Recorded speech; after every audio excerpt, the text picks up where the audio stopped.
तकरीर है उसके लिए दावत देता हूँ हाफिज़ सैयद साजिद मुतनियाल शोबे हिफ्ज़ को कि वो आए सीरतुन नबी सल्लल्लाहु अलैहि वसल्लम के उन्वान पर इलाक़ाई ज़ुबान में अपनी तकरीर पेश करें।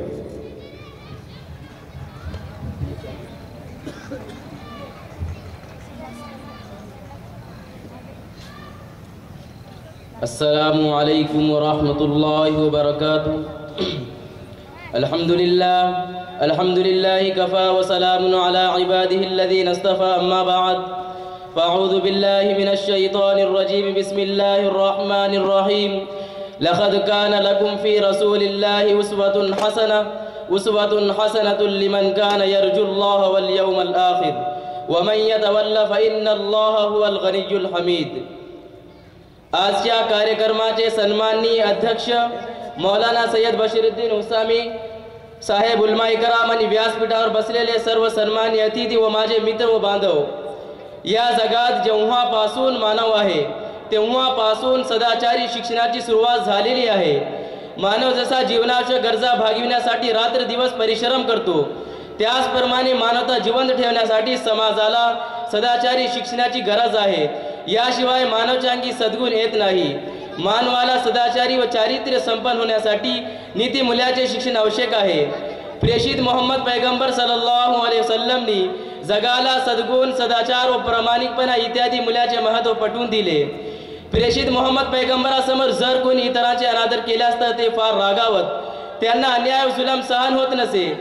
प्रेषित मोहम्मद पैगंबर सल्लल्लाहु अलैहि वसल्लम हे संपूर्ण विश्वासाठी दयाशील आहेत। माझे मित्र आणि बंधूंना, प्रेषित मोहम्मद पैगंबराचे ऐतिहासिक जीवन चरित्र पाहिले तर आपणास त्यांच्या जीवनातील अनेक अनुकरणीय उदाहरणे मिळतात। लहानपणीच मोहम्मद पैगंबर सल्लल्लाहु अलैहि वसल्लम यांचे आई वडील वारले होते। त्यांचे पालनपोषण त्यांच्या काकांनी केले। मोहम्मद पैगंबरांनी काकाची सेवा आई वडिलाप्रमाणे केली। शेजाऱ्याशी चांगले संबंध ठेवण्याची त्याने शिकवण दिली आहे। मोहम्मद पैगंबर म्हणतात की ज्यांच्या शेजारी नाराज आहे तो मुसलमान नाही, जो शेजाऱ्याची खबरगिरी घेत नाही तो मुसलमान नाही। यामध्ये धर्म, जात, पंथ याचा भेदभाव असू नये। शेजारी कोणत्याही धर्माच्या, जातीच्या, पंथाचा असो, त्याला त्रास देणे, परेशान करणे, अत्याचार करणे हे मोहम्मद पैगंबराच्या शिक्षणाविरुद्ध आहे। ईश्वराची पुस्तक कुरान पाक मध्ये परमेश्वर म्हणतो की जो माझ्या पैगंबराच्या शिक्षणाविरुद्ध चालेल त्याच्यावर मी कृपा दृष्टी टाकणार नाही। मोहम्मद पैगंबराच्या चरित्रात आपणास अनेक उत्तम प्रकारचे सदाचाराचे नमुने पाहावयास मिळतात। एकदा त्यांच्याकडे अरब देशातील आदिवासी इस्लाम धर्माबद्दल माहिती मिळविण्यासाठी आला। रात्री तो त्यांच्या घरातच झोपला। मध्यरात्री त्याच्या पोटात गडबड झाली। घरात नवीन असल्यामुळे त्याला संडास सापडले नाही, म्हणून त्याने अंथरुणातच संडास केले आणि पहाट होताच निघून गेला। घाईघाई तो मौल्यवान वस्तू आठवण झाली, तेव्हा तो मोहम्मद पैगंबराच्या घरी आला आणि पाहतो तर काय, मोहम्मद पैगंबर स्वतः त्याचे घाणेरडे अंथरूण ते स्वतः साफ करीत होते। हे दृश्य पाहून त्याला फार लाज वाटली व मोहम्मद पैगंबरावर व त्यांच्या वागणुकीवर, नीतिमूल्यावर फारच खुश झाला। त्याने इस्लाम धर्म स्वीकारला।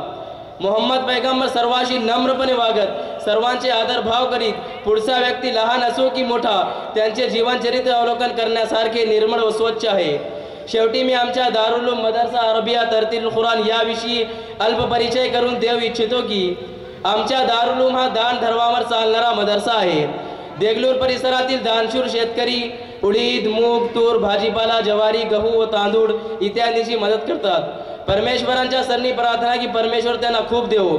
बाकीच्या गरजा परिसरातील व्यापारी बंधू व कर्मचारी बंधू पूर्ण करतात।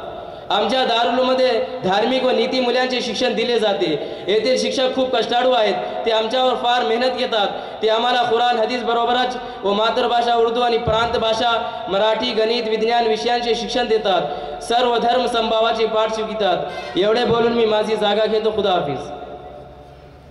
माशाअल्लाह हजरत। इसके बाद और एक तकरीर है मोहम्मद खुज़ैमा खान उदगीर, उलमाए देवबंद वो